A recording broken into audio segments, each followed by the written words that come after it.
हरे कृष्णा। आशा करता हूँ आप और आपकी फैमिली सब हेल्दी होंगे। मेरा नाम है नितिन नाथ शर्मा और असेट मैनेजमेंट अंडरस्कोर आयोदा में आपका स्वागत है। पहले ब्लैक फ्राइडे और आज ब्लैक मंडे। तो देखिए, मार्केट में वॉलेटिलिटी ऐसा नहीं है पहली बार हुई है। 2008 में भी वॉलेटिलिटी आई। उसके बाद कई बार ब्लैक फ्राइडे और ब्लैक मंडे मैंने कई बार देखे। तो बिल्कुल भी घबराए मत। आपको ये लगता होगा कि भाई हमारे पोर्टफोलियो नीचे आ गए हैं, हमारी जो वैल्यू है इन्वेस्टमेंट की वो नीचे आ गई है और मेरी नहीं आई है। तो ऐसा नहीं है, मेरी भी नीचे आई है वैल्यू। अगर मैं अपनी बात करूं, पिछले 2 से ढाई महीने के अंदर मेरा 60 लाख का पोर्टफोलियो माइनस हो गया है। माइनस मतलब जो वैल्यू थी उसमें से 60 लाख कम हो गए हैं, लेकिन अभी भी पॉजिटिव है।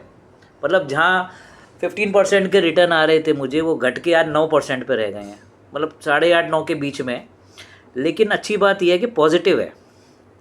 मुझे मालूम है सिर्फ नंबर्स हैं, नीचे आए हैं फिर ऊपर भी हो जाएंगे। ऐसा है, पहली बार नहीं हुआ है, कई बार हुआ है। दूसरी बात, आपको बिल्कुल घबराना नहीं है। करंट मार्केट सिनेरियो में अपनी एसआईपी को चलाते रहना है। मेरी भी एसआईपी चल रही है, मेरी भी एसआईपी ऊपर से नीचे आ गई है। लेकिन अच्छी बात यह है कि यूनिट ज़्यादा लॉट हो रहे हैं, एवरेजिंग अच्छी हो जाएगी। गिरते हुए मार्केट में कोई चीज़ सस्ती हो गई अचानक तो आपको यूनिट्स ज़्यादा बाय करने का मौका मिलेगा। तो एसआईपी चलाते रहिए, फ्रेश मनी है एडिशनल परचेज करिए।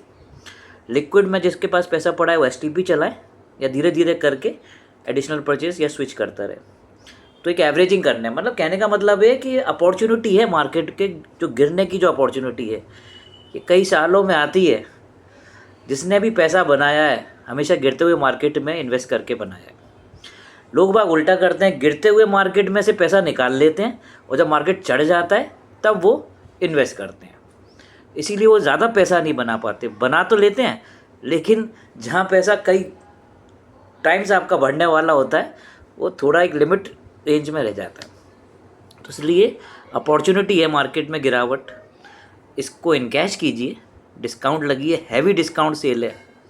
और ये समझ लेना, अगले 1-2-3 सालों में मिलेगी नहीं आपको ये अपॉर्चुनिटीज़।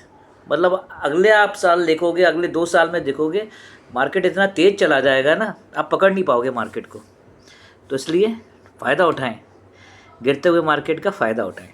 मैं भी उठा रहा हूँ भाई, मेरी भी तो वैल्यू कम हुई है, मेरा पोर्टफोलियो भी तो 60 लाख माइनस हो गया है, लेकिन अच्छी बात है, पॉजिटिव है। तो कोई दिक्कत नहीं है। आप भी उसके अंदर एवरेजिंग करें, अपना फ्रेश मनी ऐड करें गिरते हुए मार्केट में, और लिक्विड में जो आपका पैसा पड़ा हुआ है वो एसटीपी मोड से इक्विटी के अंदर आए, एवरेजिंग करें। घबराना नहीं है बिल्कुल भी। पेशेंस और डिसिप्लिन जिसने रखा है वही इक्विटी का मास्टर रहा है, वही हमेशा विनर रहा है। मैं भी, पेशेंस मुझ में बहुत ज़्यादा है, सब्र बहुत ज़्यादा है, इसलिए आज आपके सामने बैठा हूँ। 20 साल एसआईपी चलाई है। 20 साल के अंदर ऐसे कई बार अप एंड डाउन्स आए। अगर मैं छोड़ देता और निकल जाता, मैं कहता अरे ये सब बेकार है, तो आज मैं इस पोजीशन पे नहीं होता। तो ये आपको भी करना है, पेशेंस रखना है। 20 साल नहीं चला रहे तो कम से कम 10 साल तो एसआईपी चलाइए और फिर देखिए कंपाउंडिंग की ताकत। Okay, thank you. और फाइनेंशियल फ्रीडम, अपना गोल सेट कीजिए कि एक टाइम के बाद मुझे पैसा कमाने की ज़रूरत ना पड़े, मेरा पैसा इतना गुना हो जाए कंपाउंडिंग के थ्रू। ये बात आपको ध्यान रखनी है, ठीक है ना। गोल्स याद रखिए, क्योंकि बच्चों की शादी अभी नहीं है, आपका रिटायरमेंट अभी नहीं है, बहुत साल है अभी उसके अंदर। तो इसी पीरियड्स के अंदर आप जो इन्वेस्ट करेंगे, जो आपने जो पेड़ लगाया है उसको तूफ़ान से बचाना है, गर्मी से बचाना है। तो ये वही चीज़ है। Okay, thank you for watching this video. Bye bye, take care, have a great day.